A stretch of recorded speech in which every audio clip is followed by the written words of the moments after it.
Hello and welcome to होप तो शांत यादव। आज है 23 जून 2022। द हिंदू के बिजनेस सेक्शन में इकॉनमी से रिलेटेड कुछ न्यूज़ आर्टिकल्स हैं।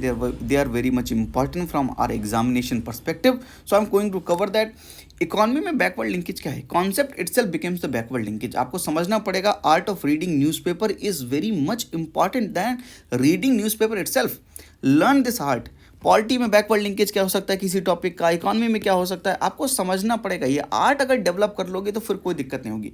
तो through these examples I am going to explain this art. ये आर्ट आपके सबकॉन्शियस माइंड में बिठाने की कोशिश कर रहा हूँ ताकि आप जब आप खुद न्यूज़पेपर पढ़ें तो आप किस तरह से चीज़ों को डेरिवेट करके निकाल ले जाएं। I hope you are getting my point. I am not here to explain the newspaper, whole newspaper. I am not going to explain that, but I am going to explain how to read that newspaper effectively, how to take maximum output from this newspaper. I hope you are getting my point. चलिए भाई, economy से related तो आपका सब कुछ cover हो रहा है। One channel all economy, that is the concept. Economy का कोर्स पूरा कवर करवा दिया, इकोनॉमिक सर्वे कवर करवा दिया, इकोनॉमिक बजट कवर करवा दिया, फ्री ऑफ कॉस्ट है सब कुछ। इकॉनमी की कॉन्सेप्ट भी करवा दिए, करंट एंड कंटेम्पररी इश्यूज भी कवर करवा दिए। अब न्यूज़पेपर जितने भी न्यूज़ आर्टिकल्स इकॉनमी के वो भी साथ में कवर करवाते चल रहा हूँ ताकि आपका इकॉनमी में कुछ भी ना छूटे। One channel all economy, that is my motto here. आप समझ गए। बाकी सब चीज़ें मैं कवर करवा रहा हूँ, पर मैं इकॉनमी मेरा एक जगह पर, आपको इकॉनमी का तो सब कुछ मिलेगा ही मिलेगा, बाकी सब इंपॉर्टेंट चीज़ें थोड़ी थोड़ी इधर उधर की सब मिलती रहेंगी। I hope you are getting my point. चलिए शुरुआत करते हैं। No option but to raise interest rate, RBI Patra. तो Debabrata Patra is deputy governor of the RBI, और उन्होंने ऐसा बोला कि हमारे पास कोई ऑप्शन नहीं है, हम हेल्पलेसनेस फील कर रहे हैं, हम कुछ भी नहीं कर सकते हैं इंटरेस्ट रेट को बढ़ाने के अलावा। और ये उन्होंने कब कहा था? पिछली मॉनेटरी पॉलिसी कमेटी की जो मीटिंग हुई थी 8 जून को, उसमें उन्होंने कहा था, जहां पर आरबीआई ने 50 बेसिस पॉइंट से अपने इंटरेस्ट रेट को बढ़ाया था, यानी 0.5% से बढ़ाया था। पहले 40 बेसिस पॉइंट से बढ़ा चुके थे, फिर अगेन उन्होंने 50 बेसिस पॉइंट से बढ़ाया। अच्छा, कल मैंने आपके साथ डिस्कस किया था कि आरबीआई इंटरेस्ट रेट बढ़ाकर सप्लाई साइड को इम्पैक्ट नहीं कर सकता है। हमने ये चीज़ पूरी विस्तार में बात की। आई होप हमने इंडियन एक्सप्रेस का पूरा एक्सप्लेनेशन देखा था। कोई लिमिट, कोई बाउंड्री आपके अंदर नहीं होनी चाहिए दिमाग में कि नहीं मुझे हिंदू ही पढ़ना है, इंडियन एक्सप्रेस नहीं पढ़ना है। जो आर्टिकल जहां से आपको maximum output they they, read that newspaper, read that article. और अगर कोई बता रहा है आपको, अच्छी बात है, इंडियन एक्सप्रेस से भी चीज़ें कवर हो जाएंगी तो क्या बुरी बात है। उन चीज़ों को पढ़ लीजिएगा, कवर कर लीजिएगा। It's my humble request to you. सवाल कल ये था, सवाल ये उठ रहा था कि अगर आरबीआई अपने पॉलिसी रेट बढ़ाता है या फेडरल रिजर्व अपने इंटरेस्ट रेट बढ़ाता है तो प्रॉब्लम ये है कि ये चीज़ें डिमांड साइड को इम्पैक्ट करती हैं, सप्लाई साइड को नहीं। सप्लाई साइड को नहीं। और जो इन्फ्लेशन इस समय है वो मेनली सप्लाई साइड से है। By crude oil, food inflation, fuel inflation is from the supply side because of the global uncertainty going on the Russian Ukraine war. तो उसकी वजह से ये इन्फ्लेशन का कारण है। तो आरबीआई अपने रेपो रेट को बढ़ाकर डिमांड साइड को इम्पैक्ट करेगा, सप्लाई साइड को तो करेगा ही नहीं। तो इसका एक्सप्लेनेशन हमने क्या किया था कि yes, RBI will impact demand side. कैसे? कि अगर आरबीआई रेपो रेट बढ़ाएगा तो बैंक अपने लेंडिंग रेट बढ़ा देंगे, तो लोन महंगे हो जाएंगे, तो कोई प्रेफर नहीं करेगा लोन लेना, जिसकी वजह से लोगों के हाथ में पैसे कम होंगे, मनी सप्लाई इकोनॉमी में कम होगी, तो डिमांड जो है वो कम होने लगेगी।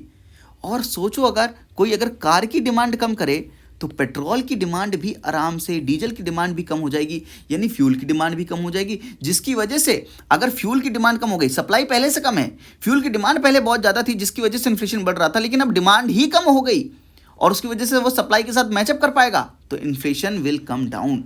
तो डिमांड साइड को इंपैक्ट करके वो क्या करना चाह रहा है? इन्फ्लेशन एक्सपेक्टेशन, जो लोगों की इन्फ्लेशन एक्सपेक्टेशन है उसको इंपैक्ट करना चाह रहा है, जिसकी वजह से वो क्या करें? अपने इकोनॉमिक बिहेवियर को चेंज करें और उसकी वजह से इन्फ्लेशन को कंट्रोल कर सके।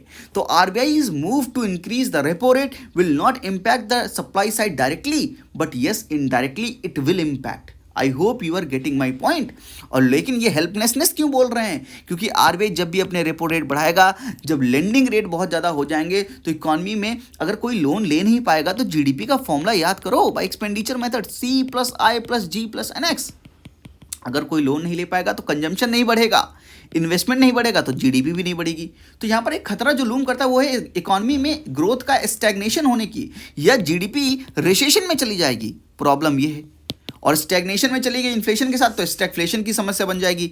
तो recession is a problem, stagflation is a problem in सब चीज़ों की वजह से। लेकिन फिर भी आरबीआई क्या बोल रहे हैं, दिबा पात्रा साहब ये बोल रहे हैं कि हमारी हेल्पलेसनेस है, क्योंकि हमको अपने इन्फ्लेशन टारगेटिंग करनी है 4 ± 2% की, हमें इन्फ्लेशन को कंट्रोल करना है, इसलिए हमें ये काम करना ही पड़ेगा। हमको इनडायरेक्टली सप्लाई साइड को अगर इम्पैक्ट करना है तो डिमांड साइड पर इम्पैक्ट करना ही पड़ेगा। आई होप ये पूरी बात आप समझ गए।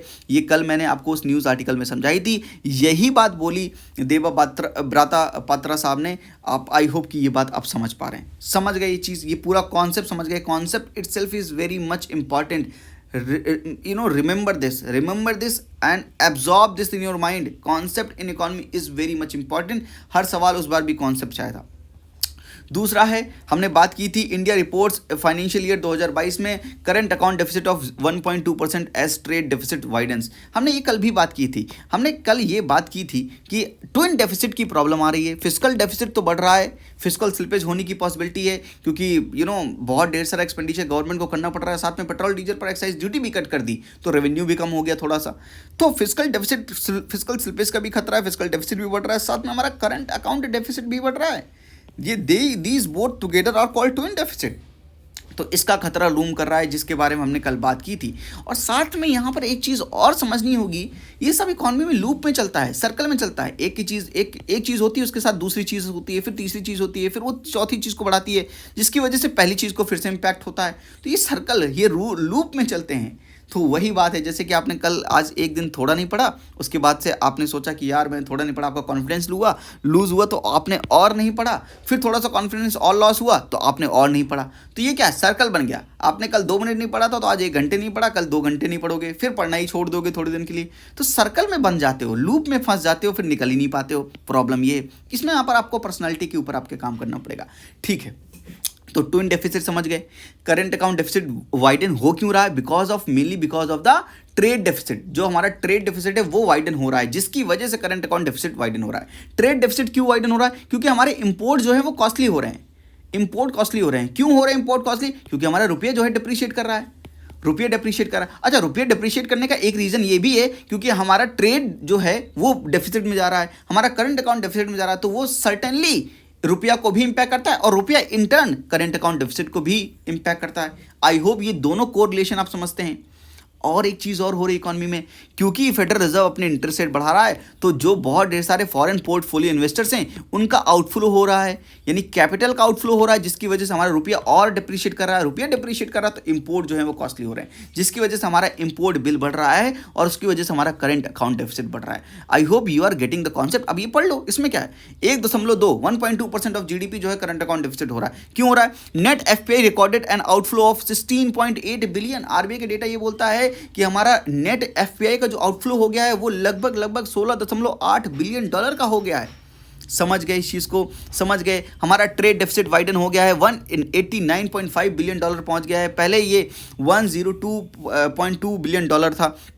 इस तरह से ये data itself is not important that much, but ये इंपॉर्टेंट है कि ये कॉन्सेप्ट जो मैंने अभी आपको समझाया वो बहुत इंपॉर्टेंट है। साथ में ये भी देखिए, जो हमारा एफडीआई जो आता था वो भी इस बार घट गया है। एफडीआई का जो इनफ्लो हुआ, फॉरेन डायरेक्ट इन्वेस्टमेंट का इनफ्लो जो हुआ है वो 38.6 बिलियन डॉलर हुआ है 2021-22 में, जो कि पहले था 44 बिलियन डॉलर। और अगर मैं आपको बताऊं नेट पोर्टफोलियो इन्वेस्टर एफपीआई की बात करें, आउटफ्लो हो गया है 16.8 बिलियन डॉलर का। पहले साल क्या था, इसी समय पर इनफ्लो हुआ था 36 बिलियन डॉलर का, यानी पिछली बार 36.1 बिलियन डॉलर आए थे हमारे पास, इस बार 16.8 ज़्यादा चले गए हैं नेट में। दैट इज इम्पैक्टिंग रुपया वेरी मच। रुपया को डिप्रिशिएट करने का रीज़न यही है। आप बात समझ गए। अब देखो ये चीज़ कैसे इससे कनेक्टेड है। फेड के जो चेयरमैन है जेरेमी पॉवेल साहब, want rule out 100 BPS hike. तो फेडरल रिजर्व फिर से अपने इंटरेस्ट रेट हाइक करने की बात कर रहा है, कह रहा है कि मैं 1% हाइक भी कर सकता हूँ। 100 BPS का मतलब है कि 1% तक भी हाइक कर सकता हूँ। कोई लिमिट नहीं है कि मैं इतना ही करूँगा, जितना भी मुझे सही लगेगा इन्फ्लेशन को टारगेट करने के लिए, क्योंकि इन्फ्लेशन यूएसए में बहुत ढेर सारा है, 9% पहुँच गया था, इसको खींच के 2% लाना है। तो इसको करने के लिए फेडरल रिजर्व कुछ भी कर सकता है, अपने इंटरेस्ट रेट को किसी भी हद तक बढ़ा सकता है, क्योंकि यहाँ पर ये कैलिब्रेटेड टाइटनिंग कर रहे हैं और बहुत स्ट्रांगली टाइटनिंग कर रहे हैं ताकि इन्फ्लेशन को कंट्रोल आ सके। अब जब भी ये होगा तो उसकी वजह से क्या होगा, अगेन फॉरेन पोर्टफोलियो इन्वेस्टमेंट जो होंगे, इन्वेस्टर्स जो होंगे वो हमारा देश छोड़ के भागेंगे, कैपिटल फ्लाइट होगी, क्योंकि यहाँ पर यूएसए में इनका इन्वेस्टमेंट जो है वो अच्छा हो जाएगा, ये प्रॉफिटेबल हो जाएगा। और इसकी वजह से अगर कनेक्ट करके देखें तो आपको ये समझ में आ जाएगा ये वाली news, rupee touches new low of 78.32, Sensex falls to 1.4%। क्यों? क्योंकि ये न्यूज़ सुनते ही हमारे शेयर मार्केट में, बॉन्ड मार्केट में इसका असर पड़ता है और सेंसेक्स इसीलिए 1.4% से फॉल हो गया। अंदर क्या डेटा है ये नहीं पढ़ना है, अंदर कुछ भी नहीं पढ़ना है, इससे इसका क्या कनेक्शन है ये समझना है। बस ये दोनों कॉन्सेप्ट समझ गए, ये कॉन्सेप्ट इससे कैसे रिलेटेड है, ओवरऑल इससे कैसे रिलेटेड है, ये चारों चीज़ें अगर आप समझ गए तो इकॉनमी में कॉन्सेप्ट समझ गए। इकॉनमी में बेसिक कॉन्सेप्ट आपको पता है, ये कनेक्ट करने में आपको कोई प्रॉब्लम नहीं आ रही होगी। आई होप कि आप ये सारी चीज़ें आज समझ गए। आई होप कि इकॉनमी में आपको कोई प्रॉब्लम नहीं हो रही। बोल दिया करो यार, कमेंट करके बता दिया करो आपको कैसा लग रहा है ये सेशन। आप अपना कमेंट किया करो, लाइक किया करो, शेयर किया करो सपोर्ट करने के लिए। बहुत इंपॉर्टेंट है ताकि मैं आपको ये चीज़ कंटिन्यू करके देता रहूँ। It's very much important you support me. अगर मैं आपको सपोर्ट करने के लिए तैयार हूँ, थोड़ा सा हेल्प आप भी करो, मुझे सपोर्ट करो। कुछ नहीं करना, कोई मॉनिटरी टर्म्स में आपको कोई भी पैसे नहीं देने हैं। Just like, share and subscribe, nothing else. और कुछ भी नहीं चाहिए मुझसे। कमेंट करके अपना प्यारा सा फीडबैक दे दिया करिए। आज के लिए इतना ही। थैंक यू, नमस्ते, जय हिंद।